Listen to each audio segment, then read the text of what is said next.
got so much motherfucking design on right now. Bring it down, bring it down, make it clap. I got 3 whole thoughts on the block. Bitches on my line, and you know. Assalamualaikum warahmatullahi wabarakatuh. Para rencang-rencang ingkang kula sayangi, sepindah moga kita sedaya tansah panjataken puji syukur dumateng ngersani Gusti Allah Kang Maha Pengasih.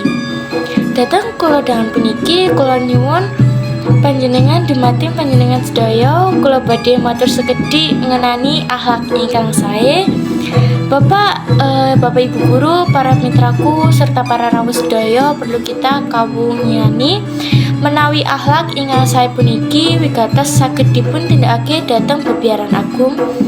Alasanipun amarga kanthi kagungan akhlak ingkang sae kita mboten namung sampun nindakaken prahati-hatipun agami nanging kita ugi sampun nindakaken kewajiban manungsa minangka makhluk sosial.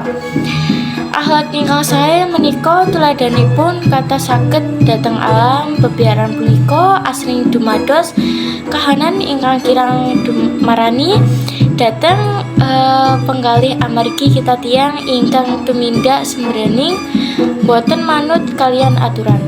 Sabados penyakin batin punika boten semrabah lan termasuk sabelating jiwa kita kadah nyingkiri.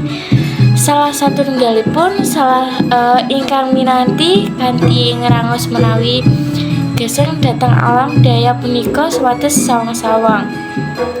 Para rawuh kula kinten cekap semanten rumiyin saking kula matur menawi kula mboten kirang utawi tepat angen kula matur nuwun. Kula saestu nyuwun agunging pangaksami santen tuyaning kupa cakep semanten lan nyuwun agunging pangaksama. Wassalamualaikum warahmatullahi wabarakatuh.